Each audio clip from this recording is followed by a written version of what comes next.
kita hari ini adalah negara Pancasila, negara poligami. Wah, banyak istri, banyak rezeki.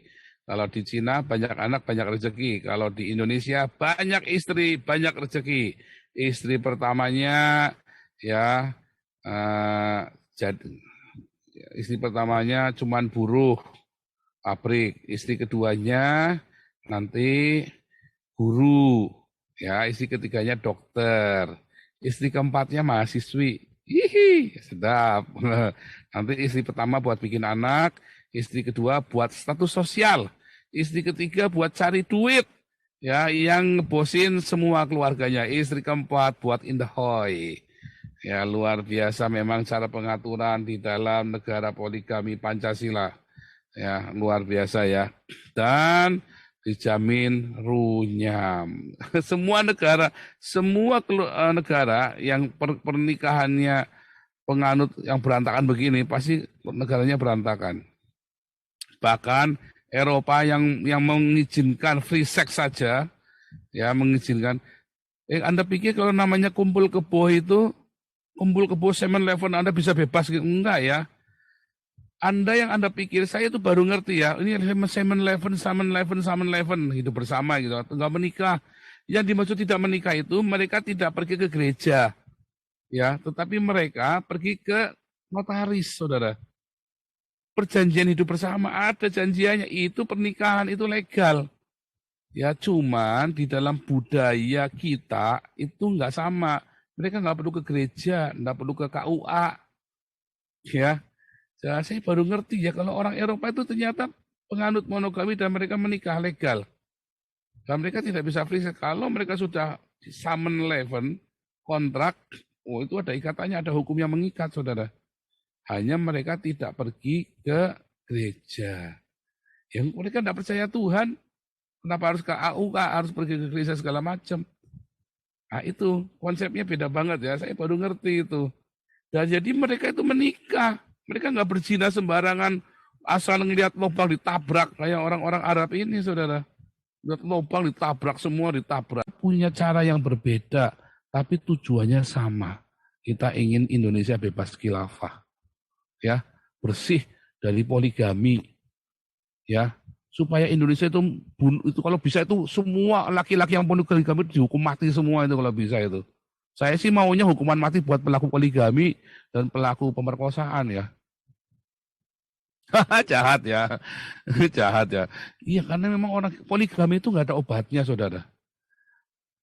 Ya pemerkosaan nggak ada obatnya, nggak ada obatnya. Ya memang dasar titiknya gatel, digaruk nggak bisa, disalapin nggak bisa. Akhirnya apa? Yang bisa adalah Anda salapin pakai air keras titiknya itu, ya. Itu ya. Disalepin pakai akisur ya. Titiknya itu biar jangan gatel lagi. Nah, hari ini kita temanya adalah Pancasila negara poligami. Edan ya, hari lahirnya Pancasila ya. Jadi menjadi hari lahirnya poligami. Ya iya, makanya Anda lihat ya, negara-negara poligami itu hancur semua. Negara-negara poligami itu hancur semua, berantakan semua. Arab Saudi sekalipun, wah itu berantakan hancuran dalam. Anda belum tahu ya dalamnya bunuh-bunuhan. Hancur semua, gejolak terus. Kenapa? Karena banyak anak, banyak istri, banyak apa? Banyak intrik. Nggak akan bisa satu. Nggak ada namanya kepercayaan, rasa cinta yang sejati nggak ada, adanya nafsu. Nggak ada cinta, adanya apa? Seks doang kepalanya. Pancasila itu adalah ideologi yang suci. Ya, ada keadilan. Kalau Anda mau adil, kalau Anda mau punya istri 4, maka perempuan boleh punya suami 4. Tapi kan Anda nggak mau kan? Bangsat Anda itu, bajingan ke orang-orang Islam. Nggak adil kau. Kamu cuma bisa orgasme sekali, perempuan bisa orgasme 20 kali dalam semalam.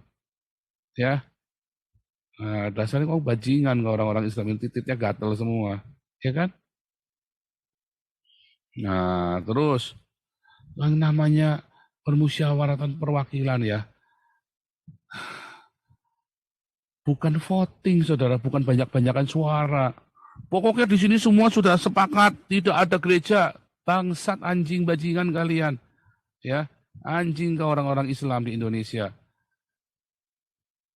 Yang namanya permusyawaratan yang dipimpin oleh hikmat kebijaksanaan, artinya sesuai kebutuhan, bukan masalah jumlahmu banyak lalu menang-menangan.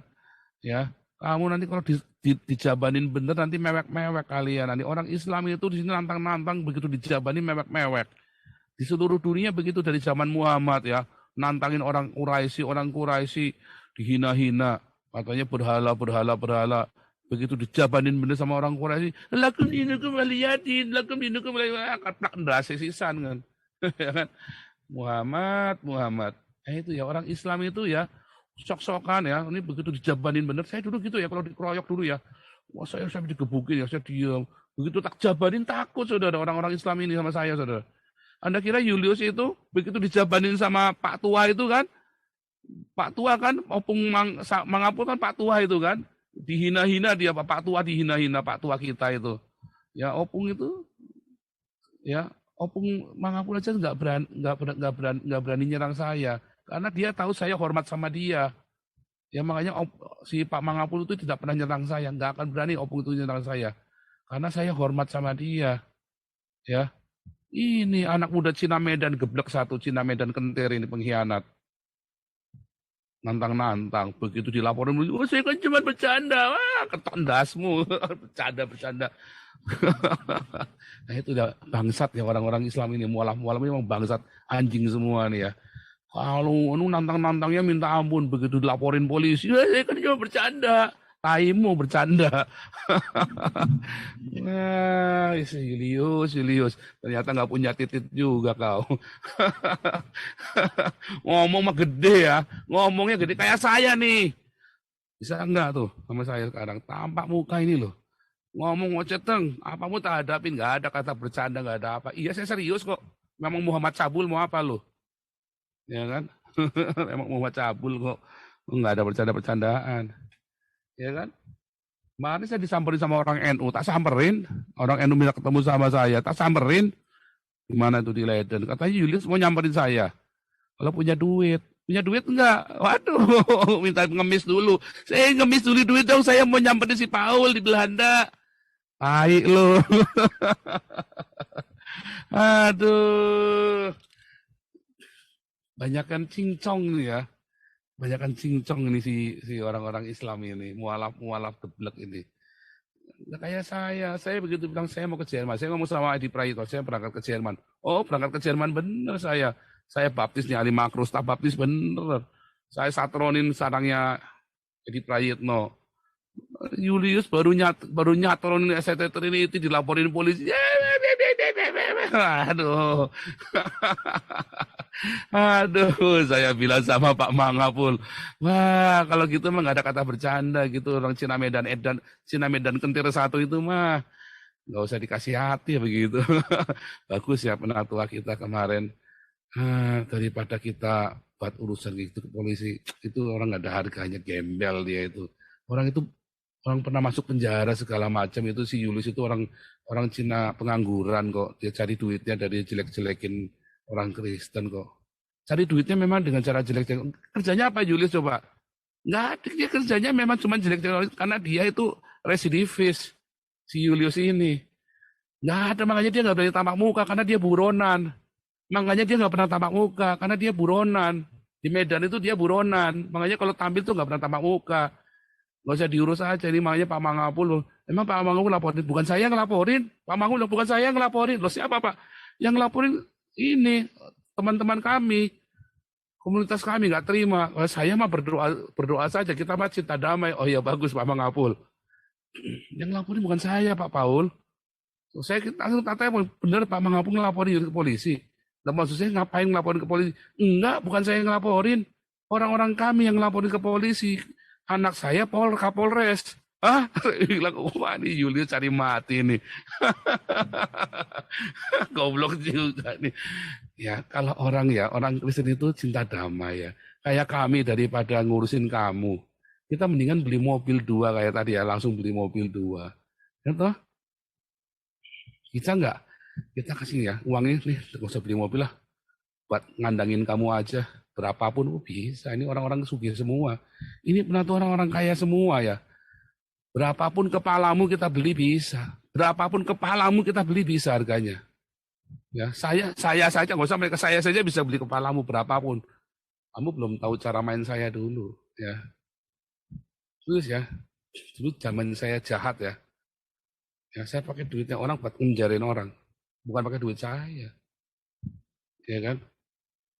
Zaman dulu saya jahat begitu, ya kan? Tetapi kan Tuhan nggak ngajari begitu. Daripada saya punya urapan dipakai buat yang najis, mendingan saya buat nolongin orang-orang miskin, berikan ambulan, ya kan? Nah, Penda tetap jalan, ambulan tetap jalan. Apakah itu proyeknya saya? Ya bukan, itu proyeknya Damaris. Ya,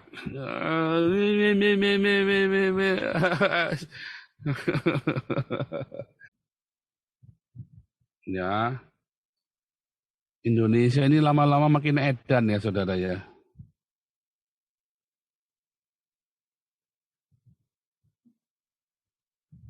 Fraksi P3 menggulirkan wacana peraturan daerah tentang pemberdayaan janda Banyuwangi mencuat ajakan berpoligami. Jadi mau dibikin perda wajib poligami, saudara, intinya, saudara. Geblek ya, ini orang-orang ini pikirannya otaknya pantat semua ya. Pak, kok khotbahnya ngomongnya jodoh? Ini nggak lagi khotbah, goblok. Saya kalau lagi khotbah hari Minggu sama Senin sampai Jumat kalau jam 4 pagi. Kalau ini saya lagi ngocehin kalian suara kenabian, bukan lagi khotbah. Ini bukan lagi ibadah. Ya, tiap ya, kalau tiap pagi Senin jam 4 sampai Senin sampai Minggu jam 4 pagi itulah kita sedang berdoa. Ya. Kalau tadi kan mulai dengan doa ya supaya omongan saya mandi tajam. Ya, supaya suara kenabiannya ini jitu. Makanya berdoa dulu. Ya, nanti kalau saya ada memberikan petua sama bikin kata-kata berwasiat biar jadi, itu enggak. Makanya kita awali dengan doa. Kalau hari Minggu kita ibadah itu.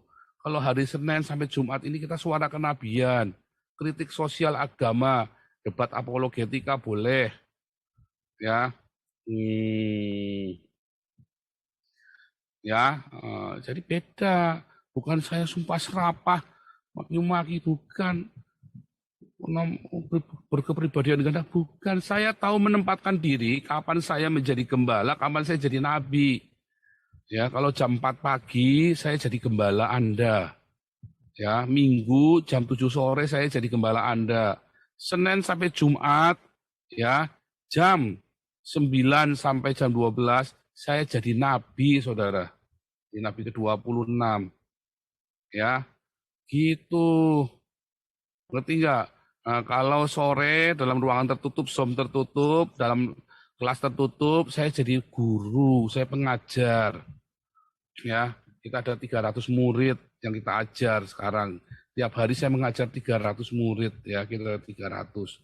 Saya nggak akan sumpah, nggak akan bilang yang seperti ini, beda, gaya bahasanya beda, nggak ada titit di situ. Ngerti nggak? Nggak ada bawa-bawa titit kalau jam segitu. Kalau jam 9 sampai jam 12 malam saya bilang tititmu itu. Saya bilang begitu. Itu suara kenabian. Ya. Peler kuda, segala macam ya. Buah dada diomok-omok. Nah itu suara kenabian. Anda nggak boleh, saya boleh. Saya nabi ke-26. Boleh. Kalau Anda nggak boleh. Ya. Beda. Ya, beda. Oke, nah lihat ya. Hari lahirnya Pancasila, ya, maka digulirkan undang-undang wajib poligami. Makanya nggak akan menang, saudara, Indonesia ini. Isinya titit sama kelamin doang otaknya, ya. Nggak pernah mikirin bagaimana cara pergi ke Mars. Mikirnya bagaimana cara tititnya yang gatel itu supaya nggak gatel lagi. Tapi tambah dipuasin tambah gatel, saudara. Karena memang negara titit sih ya. Indonesia ini negara titit. Isinya otaknya cuma kelamin doang. Iya dong, kan mayoritas agama titit ya kan. Mayoritasnya kan penganut agama titit. Makanya otaknya cuma isi titit doang, ya kan? Kadun-kadun ini kan otaknya cuma isi titit doang. Tujuan surganya aja titit kok. Ya kan? Surganya surga titit kan? Oh, Pak, jangan bohong. Surgamu kan surga titit kan ini kan? Surga titit, undang-undangnya undang-undang titit. Iya kan?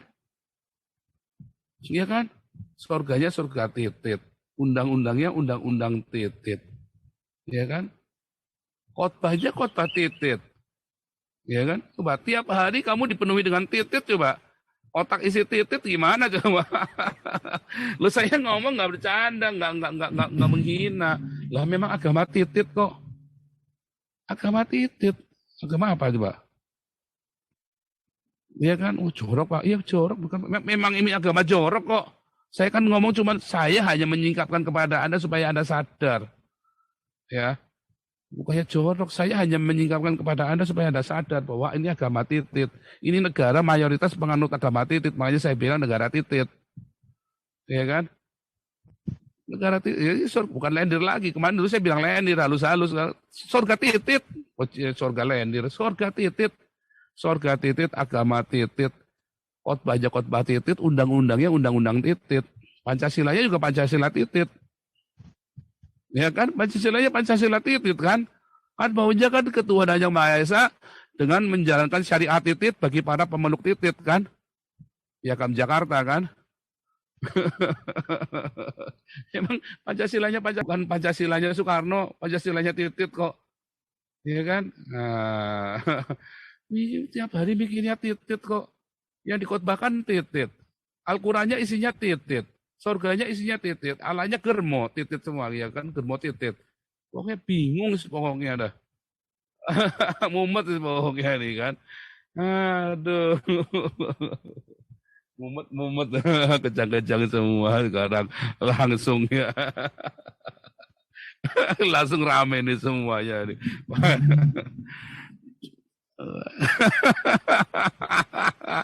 Tertawa jahat, bukan tertawa titit loh ya. Tertawa jahat, bukan tertawa titit. Aduh, titit. Hari ini orang yang namanya titit, kupingnya gatel ya. Aduh. Isinya titit kok otaknya, kok ngimpinya titit, bicaranya titit, pagi titit, siang titit, malam titit. Enggak pernah nggak cerita titit. Tontonannya lagi sidang di DPR, sidang umum DPR saja, sidang umum Dewan saja, tontonannya titit coba. Aduh, titit. Memang negara titit. Sebentar ini kalau orangnya kita mau masa bodoh, nggak level.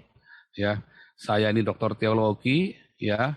Dia itu dokter akal. Nah, kalau dokter akal itu kayak dokter cinta, dokter ban itu ya. Dokter ban itu tukang tambal ban itu loh. Anda kalau lihat yang di Medan itu di pinggir di tikungan-tikungan itu ada dokter ban. Nah, itu kelasnya di situ tuh dokter ban, dokter akal, dokter cinta. Dokter cinta itu yang suka di gerbong-gerbong kereta api yang lagi berhenti itu. Nah, itu banyak dokter cinta tuh. Ada tulisan pelangnya dokter cinta 1 jam 50.000 rupiah itu loh. Ya kan, maksudnya osok gubrak ngolala bebe, terus nanti Anda pulang bawa benjolan, ya kan di titit itu kan, nah itu dokter cinta itu namanya. Nah, ini dokter akal, nah itu begitu tuh ya kelas-kelasnya begitu, yang sansipan residivis begini nih dokter akal itu loh si ini makanya kan nggak boleh tamak muka kan, karena dia lagi buron di Medan dia, memang nggak punya kerjaan lain, cara kerjanya memang begitu, terus ngapain kita larisin dia, ya kan? Si Julius ini kan makanya nggak berani tamak muka kan, dia mau panjat sosial, mau nyatronin STT-nya Pendeta Mangapul Sagala, ya lupa ya sambil ngoceh-ngoceh nggak jelas, dia pikir ngomongnya bercanda tai kucing bercanda dijabanin serius, sekarang kejang-kejang dia kan, kejang-kejang dia sekarang. Saya ketawa terbahak-bahak. Saya bilang ini orang ya, dan bukan Pendeta Mangapul yang melaporkan ternyata ya. Tapi anaknya Pendeta Mangapul itu Kapolres ya. Anaknya Pendeta Mangapul itu Kapolres. Tapi ini orang geblek ini. Ya. Ya lagian nggak mungkin Pak. Saya tahu Mangapul itu bukan tipe orang yang suka dendam, Pak. Enggak. Dia Enggak, bukan orangnya pendendam, Pak. nggak pendendam dia. Memang Orangnya kadang-kadang dia lugu-lugu bicara begitu. keras, tapi dia nggak pendendam, Pak, orangnya. Orangnya Nah, sangat sederhana, Pak. Sangat humble dia orangnya. Gitu. dan itu orangnya cukup dihormati di kalangan orang Batak ya, setahu saya ya. Semua tokoh adat, Nah, tokoh agama yang orang Batak, tokoh, iya. dia sangat hormat dengan Pak Mangapul. Dan kalaupun misalnya melecehkan ini bukan soal penistaan agama, tapi melecehkan dan mengancam secara pribadi bagaimana seorang tua itu katanya akan dibal-bali terus kemudian dicelupkan ke dalam Danau Toba, kan gitu ya Pak ya, kan mengerikan Iya. sekali kalau begitu Pak. Sekarang dia terkencing-kencing sih ya. Sekarang terkencing-kencing dia. Ya sudah, kalau kita mah daripada kita ribut gitu, kita mendingan beli ambulans aja ya. Kita beli ambulans, kita sambil nunggu persetujuan dari UNHCR sama Ibu Risma ya masalah tenda. Nah kita tetap akan jalan terus ya. Jadi kita ngurus, kalau tenda nggak jalan gimana? Kita tetap jalan yang lain. Masa kita mau disandra sama satu proyek? Kita tetap jalan yang lain, ya toh? Ini. Wah, ini juga nih tua-tua kita nih Pak Suara nih. Pak Suara ini yang kemarin ngomong ngapain kita urusin, kita beli ambulan aja. Nah ini nih gara-gara dia ini nih. Laki lakone Pak Suara kebenaran. Ya, Pak Paul, shalom. Nah Selamat ini malam biangnya semuanya. nih. Iyalah, Heeh. nggak ada kelas masa kita ini. Nggak ada turunin derajat kelas kita ya. aja. Makanya mendingan beli mobil ngurusin. Iya, nggak ada waktunya kita ngurusin yang recehan kayak gitu. Biar kelihatan tambah jauh Tapi kelasnya. dilaporin polisi sama timnya Pak Mangapul. Pak Mangapul tanya bener laporan polisi Pak Pendeta. Bukan saya nggak ngelaporin, dia bilang gitu. Itu anak-anak itu loh pada nggak terima. Siapa? Pendeta Mangapul Sagala itu yang Julius ketua ya? perkantas itu loh. Julius. Iya si Yulius itu dilaporin. Sekarang dia mewek ketakutan dia. Saya bercanda dia bilang begitu. Biarin. Ya. Aduh, Apa-apa biarin. luar biasa. Ini ya. Jadi memang saudara, pergeseran nilai-nilai tadi Pak Raja Uti pertama ya, udah bagus ya Pak Raja Uti. Ada framing seakan Anda sedang digiring. Bentar, biar nampak muka ya. Jadi nanti yang alap-alap YouTube ngeditnya bagus ya. Di negara Pancasila ini ya, di negara Pancasial ini ya, Pancasial titit ini ya, Anda sedang di framing seolah-olah namanya kawin kontrak, kawin muta itu adalah normal, ya. Anda tahu di mana kejadiannya kawin sama anak kecil itu dianggap normal? Di negara yang suka perang, saudara. Negara yang tidak suka perang seperti Eropa, Anda bisa dipenjara. Ya. Anda pikir di Eropa ini orang kumpul kebo terus nggak ada ikatan? Enggak, saudara. Cuman orang sini nggak rese. Anda kalau misalnya laki-laki perempuan mau hubungan seks, ya nggak apa-apa, nggak ada yang rese, nggak ada yang dirugikan toh. Tetapi kalau Anda bilang hidup bersama satu rumah, Anda harus punya perjanjian nikah, perjanjian hidup bersama. Itu sama dengan pernikahan. Ya. Anda mau apa? Siapa yang tanggung jawab? Kalau sampai punya anak, anaknya bagaimana? Itu detail, saudara, ditulis di notaris. Mengapa harus ada perjanjian hidup bersama? Karena setiap orang di Eropa ini punya tunjangan tuslah namanya. Kalau di Belanda tuslah, saya lupa di Jerman dulu namanya, saya lupa ya. Sebentar, dulu saya di Jerman pernah dapat juga ya. Tapi di Belanda ini karena saya sudah warga negara, saya dapat dari blasting, tuslah buat anak, tuslah buat tunjangan rumah, tuslah buat asuransi kesehatan, tuslah buat macam-macam, ya macam-macam itu tuslahnya itu. Nah, kalau saya dengan istri saya ini tidak menikah, ya, tapi kami satu rumah, walaupun definisi nggak menikah ini di sini sudah kabur, saudara. Karena hukumnya, kalaupun kami dikatakan kami nggak menikah, tapi kami tinggal satu rumah, maka tuslahnya itu jadi satu, nggak mungkin dibagi dua, ya. Pemerintah nggak mau satu rumah, ya tuslahnya satu jadi satu. Istri saya, asuransi kesehatannya ikut saya. Tunjangan rumahnya ikut saya. Tuslahnya itu ya, ikut saya. Anak saya, asuransinya ikut saya. Kalau kami tidak tinggal satu rumah, maka istri saya dapat, malah lebih besar.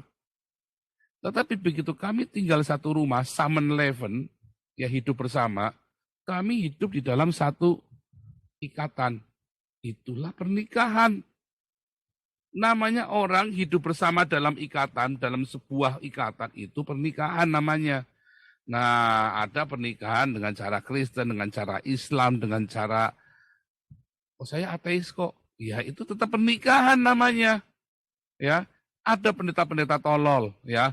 Loh, karena itu suaminya dulu menikahnya Islam, maka dia boleh cerai menikah sama orang ini pendeta goblok, saudara. Sama saja, itu tetap namanya zina. Ya.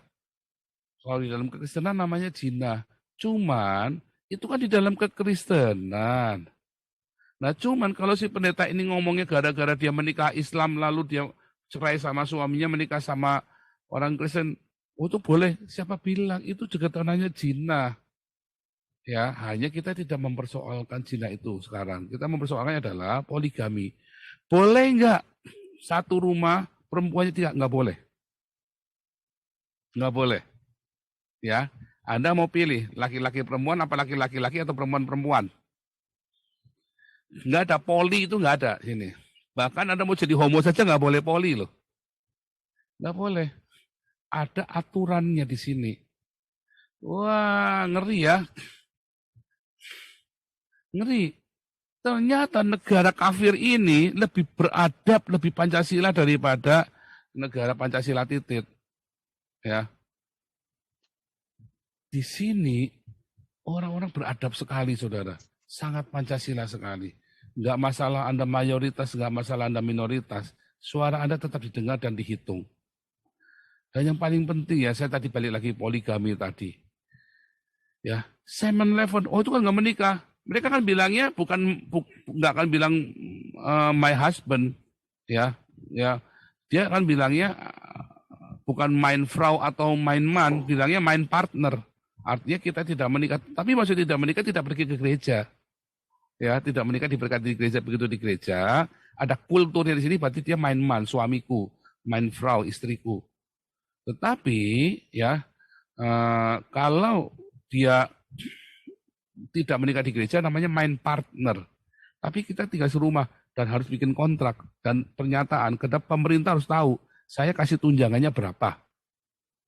Dan kalau mereka sampai menghasilkan anak sepasang ini, anaknya berapa dihitung yang di situ, tanggung yang kalian berapa, maka dibayarnya berapa. Nabi sekali ya. Jadi tetap otomatis terikat dengan namanya kontrak, dengan namanya suatu komitmen. Ya, dan itu diketahui oleh pemerintah.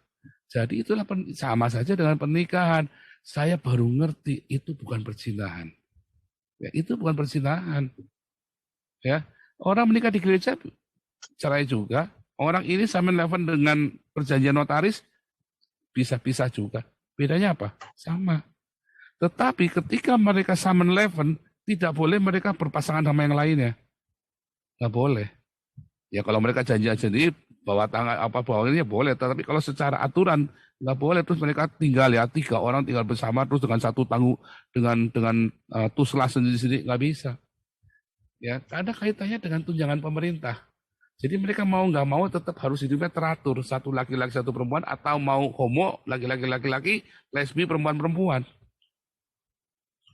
Siapa? Misalnya mereka adopsi anak, siapa yang menjadi tanggungannya? Tuslahnya punya siapa? Jelas sekali, saudara. Beda sekali ya dengan negara Pancasila titit ya. Beda. Dianjurkan punya istri 4, gengbeng, rame-rame, kuprak. Wah, baru 5 menit sudah keluar. Lalu yang 3 bagaimana? Jangan khawatir, kita punya timun. Compong ini kan. Yang satu kasih terong, satunya kasih timun, satunya kasih apa? Kasih jari tengah. Ya rugi, Pak.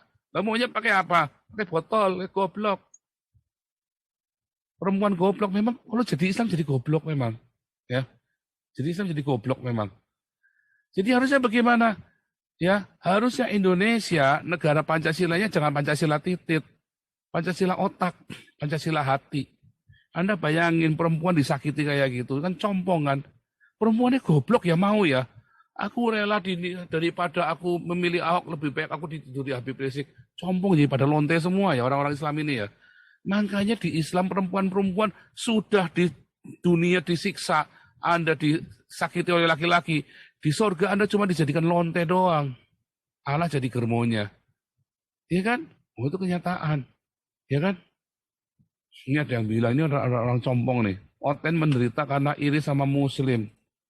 Ya, ini ya. Oten menderita iri sama muslim. Anda coba, ini ya namanya Jojohan ini. Orang Islam goblok ini pengikut Muhammad. Kamu ya, tanya sama anaknya kamu. Kalau istri kamu, ya kalau mamahnya, kalau ibunya anaknya kamu itu, kamu sakiti. Terima enggak? Ya kamu, karena orang Huana sih ya. Huana Islam jadinya terima. Tapi kalau orang tenggelam, biar orang kelenteng, nggak terima. Saudara, saya punya sepupu ya. Papahnya mau perempuan mau kawin lagi, saudara. Anaknya ini kan tinggi besar. Dibawain batu bata, saudara. Bapaknya dihajar kepalanya. Kamu berani hianati mama saya. Mau cerai, mau kawin, kamu sana pisah. Jangan kamu selingkuhi. Gebek kepalanya sama anaknya, saudara. Itu anaknya bela ibunya. Itu orang benar, saudara. Wah. Kalau mau cerai, tapi jangan kamu permainkan mamaku. Digebuk kepalanya sama ini bukan orang Kristen padahal ya. Tapi dia nggak mau, saya nggak mau mama saya dipermainkan. Anda sih orang Huana Islam sih ya, jadi mau ya pribumi Islam. Kalau pribumi Kristen nggak ada yang mau kayak gitu. Begitu dia dipoligami, dia akan ngomong saya tidak mau dipoligami. Makanya Anda perempuan Islam jadilah Kristen supaya jangan dipoligami. Ya. Serius. Oh, pernah ada kesaksiannya namanya, pernah ada kesaksiannya, saya nggak sebut namanya lagi ya, karena udah lama ya. Pernah ada kesaksian di tempat kita. Simple sekali. Ya, ini ikut pemuridan di kelas evangelis kami waktu itu. Saya tanya, loh Bu, Ibu ini kenapa Ibu jadi Kristen? Apakah Ibu mengalami perjumpaan dengan Yesus atau ditemui malaikat? Enggak tuh Pak Paul, dia cengengesan. Saya cuma takut dipoligami Pak Paul. Serius, dia cuma gara-gara takut dipoligami saja, makanya dia jadi Kristen. Dan memang akhirnya nggak dipoligami dia. Ya, dia menikah, terus istrinya meninggal, suami meninggal, terus lama dia menikah lagi sampai sekarang. Dan dia tidak dipoligami. Sementara keluarganya banyak yang dipoligami. Dan dia bilang, ya kamu sih. Dan sekarang dia sudah jadi ini ya, penginjil ya. Sudah jadi pendeta, ibu ini. Udah lahir baru. Tadinya cuma gara-gara takut dipoligami. Tapi akhirnya ikut kelas evangelis, wah dia berapi-api, dia terbakar, kemudian dia masuk ke STT, dan sekarang udah jadi pendeta dia. Saya senang sekali sama ibu ini ya, polos sekali. Lugu, nggak usah sok-sokan ketemu Tuhan Yesus lah. Anda supaya jangan dipoligami ya, Anda jadi Kristen, nanti nggak akan dipoligami. Dan jangan kawin sama orang Islam, goblok Anda udah jadi Kristen, kawin sama orang Islam lagi. Jangan, karena di dalam kekristenan Anda begitu poligami, Anda akan dikucilkan. Serius. Dikucilkan dari Ya. Ya, jadi ajaran poligami ini sebenarnya pada dasarnya itu ajaran yang mengajarkan untuk melakukan pelanggaran terhadap integritas dalam institusi perkawinan. Betul. Karena institusi perkawinan itu kan pada dasarnya dibangun oleh dua orang yang ingin membina kehidupan bersama. Ya, dimulai niatnya tulus. Saya mencintaimu, saya mengasihimu sampai sehidup semati, ya, mengatakan cinta, menghormatinya, menerima apa adanya. Tapi di tengah-tengah jalan, saya mau kedua, di tengah-tengah jalan saya mau ketiga. Artinya ajaran ini mengajarkan pengkhianatan, mengajarkan orang udah nggak berintegritas, mengajarkan ketidakjujuran jadinya dengan sendirinya. Akhirnya ya ada, kalau dikorek lagi, mengajarkan kebohongan. Yang ada akhirnya mengajarkan perselingkuhan, yang ada mengajarkan malah justru perzinahan dengan begitu, dengan perselingkuhan, dengan pengkhianatan. Artinya kan nggak mungkin ujuk-ujuk ketemu cewek kedua, cewek ketiga kalau nggak ada proses dalam waktu seminggu, sebulan, setahun. Artinya dia kan udah main mata di situ. Jadi ajaran poligami ini mau disakralkan begitu saja dengan kata-kata poligami, tanda petik, mau dilegalkan, perselingkuhan hilang, perzinahan hilang. bodoh banget begitu. Nah, justru analisanya lebih dalam dong, ya. Nah, begitu dulu deh argumentasinya, Pak. Terima kasih. Lanjut, Pak Jauti. Iya, ya. Tadi menarik yang Pak Paul bilang. Kalau saya, Pak, kalau misalkan ibu saya misalkan Pak saya punya istri baru, bener Pak, saya balok itu langsung, Pak. Orang tua Iyalah, saya gitu. balok lah. Benar. Tapi itu balok menurut saya itu langsung, bener Pak. ya, di kepalanya dilempar pakai batu bata, di sampalong gitu ya. Sampai akhirnya bapaknya lari terbirit-birit kan, malu juga kan dilempar batu karena dia juga salah kan. Tapi terus akhirnya nggak jadi kawin, nggak jadi Atau ini misalnya lagi. begini Pak Paul, saya punya anak perempuan, tiba-tiba mau dipoligami, saya balok itu Pak calon Oh, menantu itu. balok. Oh, saya nggak tak balok lagi, tak pancal pakai dinamit itu, tak lempar pakai dinamit itu, tak lempar pakai granat itu. Nah itu sebenarnya apa ya? Cara berpikir kita itu benar-benar sudah betul-betul mengingkari logika gitu. Terus terang aja Pak, kalau anak perempuan saya misalnya ya, saya punya anak perempuan, tiba-tiba mau dipoligami, jelas saya nggak akan kasih, pasti. Tapi kalau Pasti di saya dalam balok, Islam Pak. kan kalau punya anak perempuan memang buat dijual, Pak. Jadikan lonte, Pak. Sama penawar tertinggi kan. Kalau perlu jadi istri ketiga nggak apa-apa. Bahkan anak pejabat aja kan ada yang dijadikan jadi istri ketiga kan. Di dalam Islam, anak perempuan itu dijadikan lonte, dilelang kepada penawar tertinggi. Nah, itu lucunya begitu ya, susah. Konsepnya udah beda para Jawa. Dikawinin lagi dengan yang sanggup untuk berpoligami yang banyak harta ya Pak. Oh iya. Jadinya itu yang fakta. lonte Itu begitu, fakta. kan? Pak Suara, tetangga saya dulu, ini dia punya anak perempuan cantik. Ya namanya cantiknya orang desa ya, cantik gitu ya. Kita dulu kita waktu kecil-kecil gitu suka ngeledekin dia karena cantik ya memang ya. Nah terus umurnya di atas saya kira-kira 3 tahun apa 2 tahun apa 3 tahun. Terus sama orang tuanya dikawinkan. Habis dikawinkan sudah 3 bulan, 4 bulan dia nggak boleh hamil, dibilang nggak boleh hamil. Kan dia dapat sumbangan banyak kan. Udah menikah sama orang kaya, dia dapat sumbangan banyak. Terus orang kayanya dimintain apa nggak dikasih, terus dibilang disuruh ceraiin. Suruh minta dibelikan mobil atau apa gitu loh. Terus diceraiin, dikawinkan sama orang kaya lainnya. Dia dapat sumbangan lagi. Memang begitu, Pak.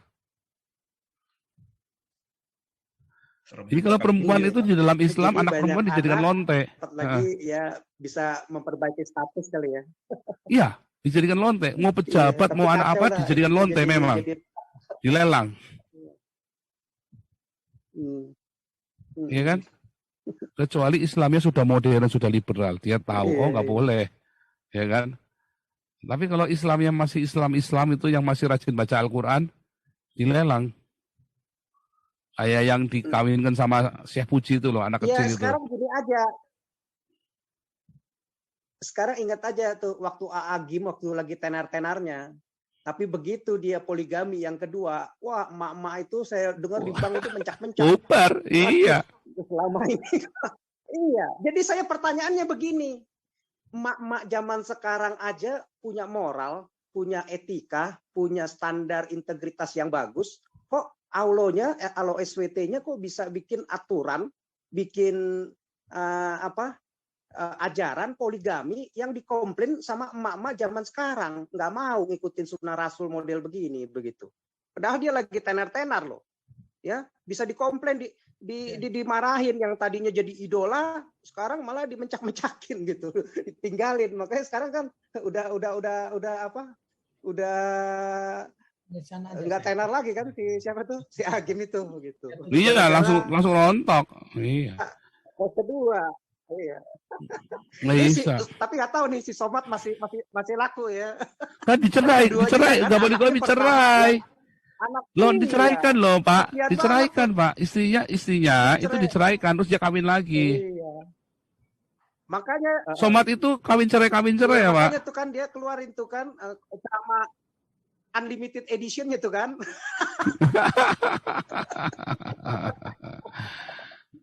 Ternyata udah disiapin. Makanya saya lagi ya. mikir, Somat mau cari yang porselen ya. Mendingan tadi ke Alexis kan banyak yang porselen itu kan di Alexis itu kan. Iya kan? Terus tinggal bahasa la ilaha illallah Muhammad Sabulullah. Udah cus olah bebe. Nanti bulan depan pergi lagi cari yang dari Uzbekistan. Ininya ngurang janda bantu beban janda-janda mau Tapi sambil dibikin tunggangin, undang-undang Pak. poligami. Kan Sambil memalukan tunggangin. PKL kacau banget. Bantu janda ya bantulah dengan uang. Nah, ini ayatnya bagus sekali membantu janda nih. Ya, membantu janda kalau di dalam Alkitab ya. Kalau membantu janda di dalam Islam ditunggangin, Pak. Saya bantu apa? Bantu nunggangin. Edan memang orang Islam ini. Kalau di dalam ini, kalau di dalam kekristenan itu namanya bantu janda nih. Lihat ya. Lihat ayat 27 itu ya, ibadah yang murni dan tak bercacat. Nah, ini. Ibadah yang murni yang tak bercacat di hadapan Allah, Bapa kita, ialah mengunjungi yatim piatu dan janda-janda dalam kesusahan mereka. Ya kan? Bukan mengunjungi janda-janda kaya, bukan. Dan menjaga dirinya tidak dicemarkan. Tidak dicemarkan artinya jangan sampai nunggangi janda-janda ini sama anak yatim ini. Kalau Syekh Puji sama Muhammad kan, ya kan, sama si Aaki, sama siapa? Hakim, sama satu lagi itu tadi si siapa? UAS itu kan, si Ustadz Abdul Tonggos itu kan, ini kan, sambil nunggangin kan. Beda kan?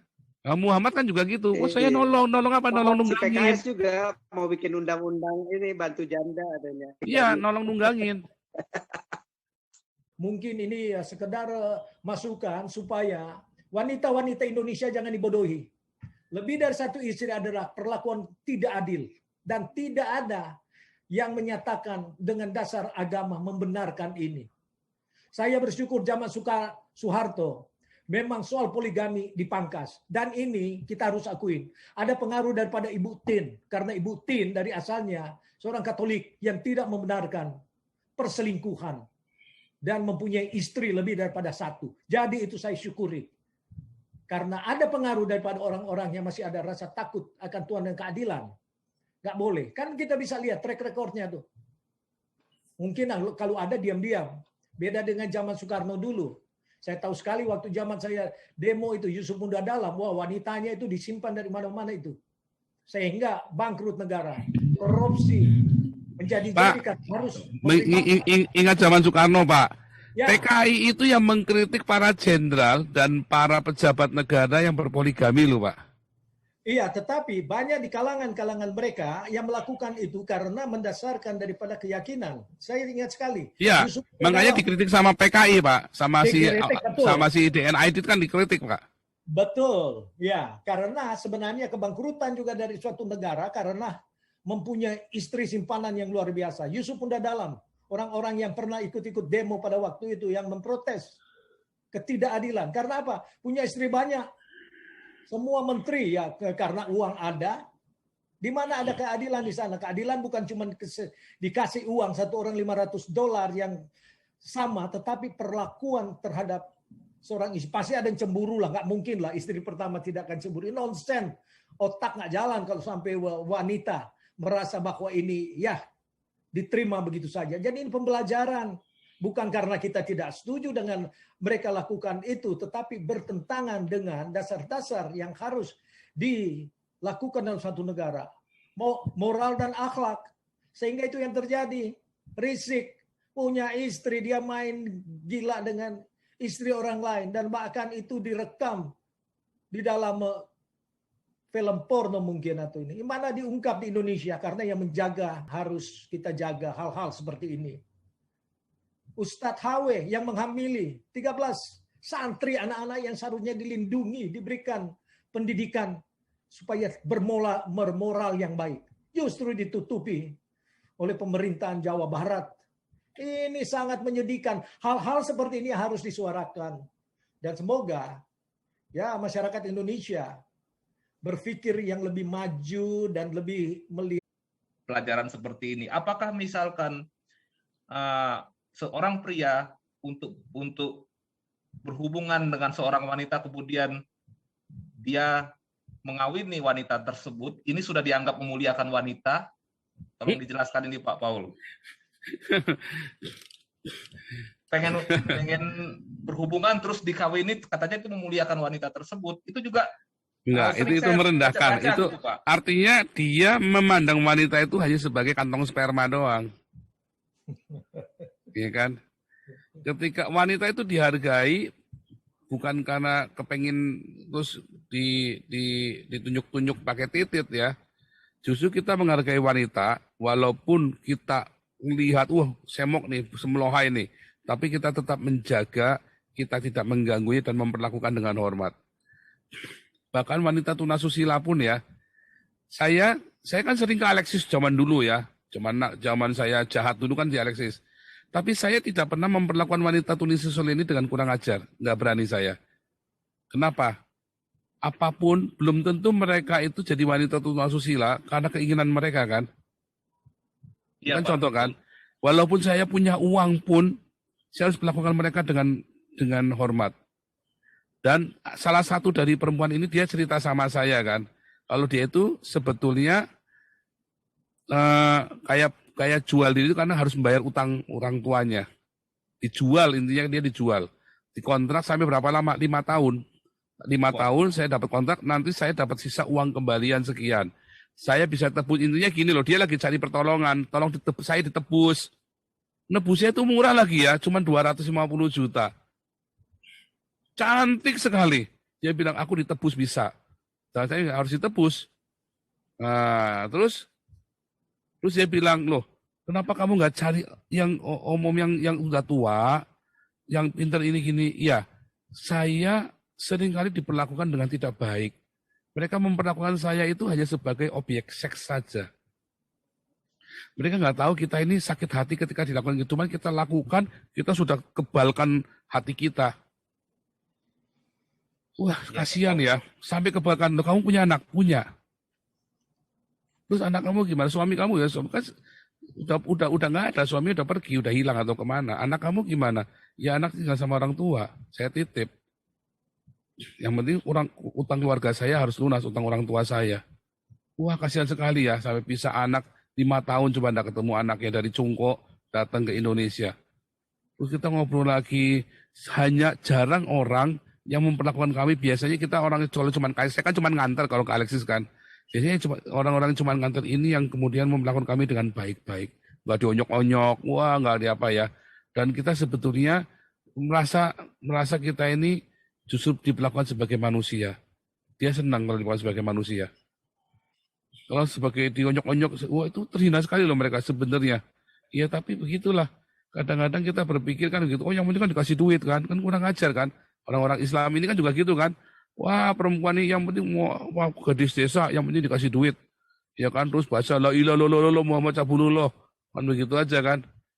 Wah sebenarnya waktu itu mereka sebenarnya sedang dinistakan loh. Apa cuman nge-seks bayar duit? Enggak loh. Nah di dalam kelas apostolik ya, saya ada cerita ya sedikit ya. Ini kelas apostolik kita ada 2 kelas kita buka ya. Saya lupa harinya, kalau nggak salah hari Jumat sama Rabu ya. Tapi mulainya bulan depan kita mulai buka. Yang teman-teman yang belum ikut kelas apostolik boleh segera daftar ya. Nah saya cerita, ternyata ya wanita itu akan lebih menghargai secara seksual, dia akan respon seksual dengan baik ketika suami itu menghargai wanita ini, mengedifikasinya, bukan karena seks tuh justru loh. Tapi karena dia misalnya nih ya, dia punya punya attitude yang baik, ya kan, dipuji, diedifikasi, dipuji di depan teman-temannya. Wah, suami istriku ini rendah hati sekali. Saya kalau nggak ada istriku ini saya sudah mati. Misalnya begitu ya. Omongan-omongan begitu tuh membuat istri itu akan responsif secara seksual kepada suaminya loh. Dibandingkan dengan wah, pokoknya dibikin cantik, dikasih obat, dikasih apa, kunjut, saya bisa 7 kali dalam semalam. Rumah itu malah ya cuman kayak ini saja, kayak daging aja, sama saja Anda nge-seks pakai daging sapi, ya kan? Daging sapi dilobangin, digenjot-genjot aja. Ya akhirnya kayak gitu. Nah, saya juga banyak cerita ya, teman-teman itu yang konseling zaman dulu itu ya. Teman-teman ya udah ngemelik lagi. Wah, suaminya hiperseks. Ya udah cuma genjot-genjot begitu aja, dia sini nggak berasa apa-apa. Tetapi ketika dia diedifikasi oleh suaminya, betapa aku ini sama istriku ini begini begitu apa segalanya, mengedifikasi istri itu merespon secara seksual dengan sukanya dan bahkan lebih menarik, akan membuat dirinya agar lebih menarik bagi suaminya. Dan itu lebih sehat. Ini kan pertanyaan di kelas apostolik ya sebetulnya ya. Nah, jadi apakah menjadikan wanita sebagai objek seks kemudian dinikahi itu memuliakan wanita. Nah ini Enggak, pertanyaannya. wanita itu akhirnya cuman tiduran gini terlentang, buka gitu aja udah. Berasa kayak daging aja udah. Iya. Dan itu sudah banyak di usia-usia pernikahan muda, banyak suami-suami sama suami istri itu, karena si suami ini memperlakukan istrinya sebagai objek seks saja. Sehingga akhirnya di 5 tahun pernikahan pertama saja udah nggak bergairah lagi ngeseknya. Buka, udah sampai kucak sampai olahlah BP tidur nguprak udah ngorok ngok. Ngeri ya. Ngeri, Pak. Ngeri. Dan di situ akhirnya istri itu kemudian mulai kesepian kan. Mulai kesepian. Karena jadi objek dia akan seks. cari orang lain, Pak. Akhirnya di situ, makanya di dalam Islam banyak istri-istri selingkuh. Aduh, itu tante-tante girang itu orang Islam itu banyak banget. Yang dari keluarga-keluarga ustadz-ustadz. Banyak. Wah itu cita-cita gitu itu. Nah, terus sama santrinya, sama supirnya. Wah itu cita itu banyak, bukan rahasia lagi. Karena suaminya punya istri 4. Buka, gubrak. Memang saya bisa 3 kali dalam semalam nih, 7 kali nge-seks ya si laki-lakinya. Tapi bagi perempuannya kamu mau 7 kali, mau 10 kali pun, saya cuma sakit doang rasanya. Cuma lecet doang. Udah gak ada rasa. Kamu tidak memperlakukan saya sebagai wanita. Kamu memperlakukan saya sebagai pelacur. Iya kan? Iya. Wah itu banyak itu ya. Saya sampai cerita sedih ya kalau dengar gitu. Saya sudah tahu ini awal dari perselingkuhan. Dia bilang iya. Dan saya sudah selingkuh. Dia bilang begitu. Karena Pak Paul kan memang sering memberikan konseling kan Pak Ya, kepada ini konseling pernikahan kan? Iya. Sampai saya sedih karena kami sendiri kan pernah hampir bercerai. Tetapi untung bukan karena masalah itu, karena masalah keluarga ya, karena masalah ekonomi, masalah keluarga besarnya kita bentrokan begitu ya. Jadi kita sampai hampir itu. Tetapi kalau sudah cerita masalah seks itu tarik ya ke masalah seks. Wah kalau sudah begitu nah udah nggak bisa ditolong, kudu suami yang bertobat. Karena disebut istrinya mau kesepian, kasihan. Tiap malam ngeladenin cuma gubrak, lecet doang. Besoknya dia cari orang lain, sopirnya kek, apanya kek. Kasihan ya. Soalnya jadi objek seks. Ya, begitulah. Makanya ikut kelas apostolik ini ya. Ini orang-orang Islam ini mana ngerti kagak beginian, nggak ngerti. Ya justru itu, makanya tadi saya tanyakan itu karena kebetulan saya juga belum ngambilnya ke Pak Paul kan. Jadi ini pertanyaan yang cukup dalam ya Pak ya, karena biasanya untuk orang konseling biasanya. Terus ini ada pertanyaan nih ya, orang Islam nih Pak. Ini bagus nih. Ini orang Islam goblok lagi. Silakan cari ayat Alkitab yang melarang poligami. Ya, ini ada ayatnya nih ya, saya tunjukkan di dalam Kisah Rasul 15. Ya, di dalam Kisah Rasul 15, orang ada 4 hal ya. Nah, ini ada 4 hal, lihat ya. Mana tadi ya? Nah, saya kasih ini. Lihat ya. 4 hal yang tidak boleh. Jangan makan berhala, jangan bercabul, jangan makan daging binatang mati cekik, dan jangan makan darah. Itu yang dilarang dari orang Kristen. Ya. Lalu apa yang namanya cabul? Cabul ini yang dimaksud adalah seperti yang Yesus maksudkan. Barang siapa melihat wanita dan menginginkannya. Itu yang namanya cabul. Maksudnya apa menginginkan wanita? Artinya dia sudah punya istri, terus dia kepingin perempuan lain. Itu yang namanya cabul. Kenapa itu artinya itu? Karena sejak zaman Ezra Nehemia, orang Israel itu tidak poligami. Ya, dilarang poligami. Makanya ada Matius 19 tentang perceraian. Kan bosan sama istri yang sama, jadi saya mau cerai. Nggak boleh. Tuhan Yesus bilang nggak boleh cerai. Nah kalau gitu ngapain kita kawin? Katanya si orang, ngapain kita menikah? Katanya orang Yahudinya kan. Bosan dong, mendingan jangan menikah. Ya, nggak boleh, tetap harus menikah, dia bilang. Ya menikah. Sekali menikah kamu nggak boleh cerai. Dan tidak boleh poligami. Karena sejak zaman Ezra Nehemia sampai dengan detik hari ini, Israel melarang poligami. Ada undang-undang anti poligami loh di Israel. Ya beda banget ya. Beda banget. Ya, cabul itu ya, ini jangan berbuat cabul. Kisah Rasul 15 ini ya, ayat 20. Nah ini ada di dalam, Yesus menerangkannya apakah cabul itu, Matius 5. Ya berzina itu ya. Mana nih tadi? Lihat ya, jangan kamu berzina. Tetapi aku berkata kepadamu, setiap orang yang memandang perempuan serta menginginkannya, sudah berzina dalam hatinya. Nah itu yang dimaksud. Dia sudah punya satu, tadi Pak Suara kan, kalau mau dua, tapi tadi bilang ya, kalau mau kawin kedua, pasti kan dia cabul dulu kan, punya pikiran cabul dulu, baru kawin kan. Atau Pak Santi Amar tadi bilang ya, nah itulah cabul. Nah itu nggak boleh. Makanya orang Israel tidak poligami dari zaman Ezra Nehemia sampai dengan hari ini. Dan tidak boleh cerai. Karena begitu dia mau poligami, sebelum poligami kan dia cabul dulu kan, pikirannya dulu udah jalan, udah cabul dulu kan. Bahkan mungkin ada yang sudah booking fee dulu, ya kan? Itu ya, ini Budi Hunter ini orang Islam goblok ini. Itu. Ya, jadi gini Pak Paul, kebanyakan kan kadang-kadang orang mendefinisikan percabulan itu adalah ketika melakukan proskuneo gitu Pak Paul gitu kan.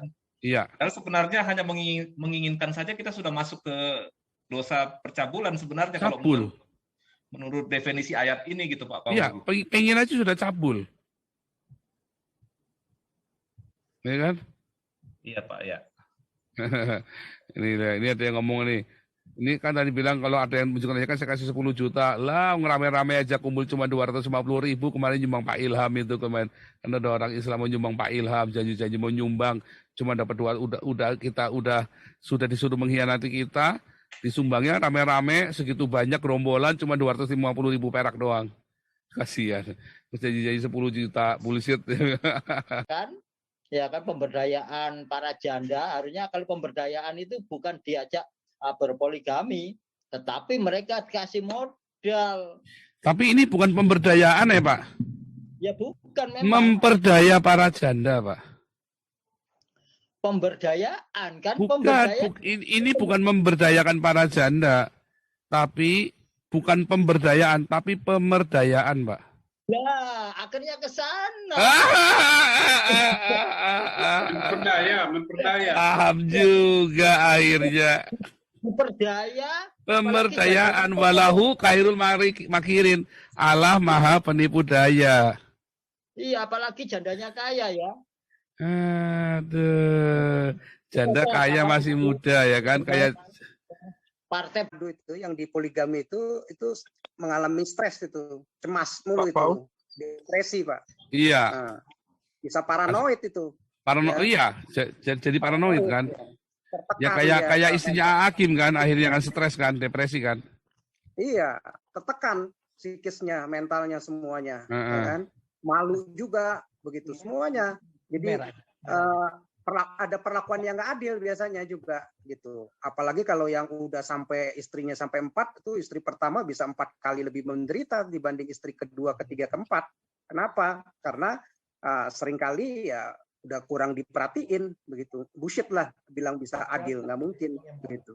Pasti lebih condong ke yang lebih muda begitu. Dan kesian lagi anak-anaknya semakin kehilangan cita-cita dan harapan begitu. Jadi semakin rendah diri dia anak-anaknya itu. Jadi nggak ada lagi kehilangan daya juang gitu untuk meraih cita-cita mereka begitu. Jadi ngapain lagi gue mesti maju lagi, mesti ini lagi. Udah makin menderita dia, jadi makin frustasi anak-anaknya itu ngelihat sosok ayahnya punya perempuan yang lain begitu. Malu dia juga sama teman-temannya. Ya akhirnya dia udah nggak mau berjuang lagi. Makanya kebanyakan udah nggak mau lagi dia untuk berprestasi di sekolah. Yang ada akhirnya anak-anaknya ya kehilangan cita-cita. Kesian akhirnya malah bukan jadi keluarga yang digembor-gemborkan sakinah ya, tapi malah jadi hancur begitu. Ya, inilah akibat ajaran seperti ini begitu. Belum lagi mungkin bisa jadi sakit penyakit itu, jangan-jangan 4 istri. Loh, makanya negara-negara poligami ini biasanya lemah. Karena banyak penyakit kelamin dan karena poligami ini kan banyak penyakit kelamin bikin orang bodoh kan. Iya. Iya kan?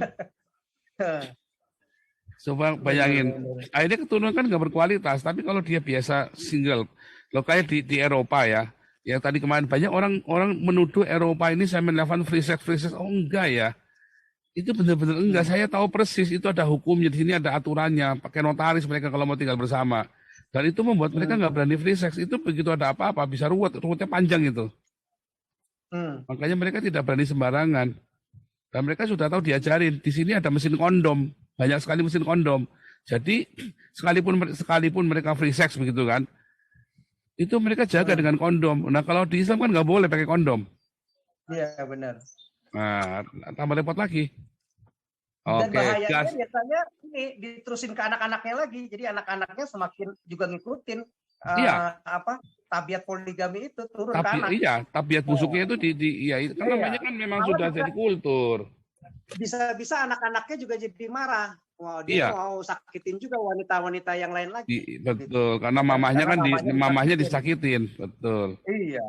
Nah, itu.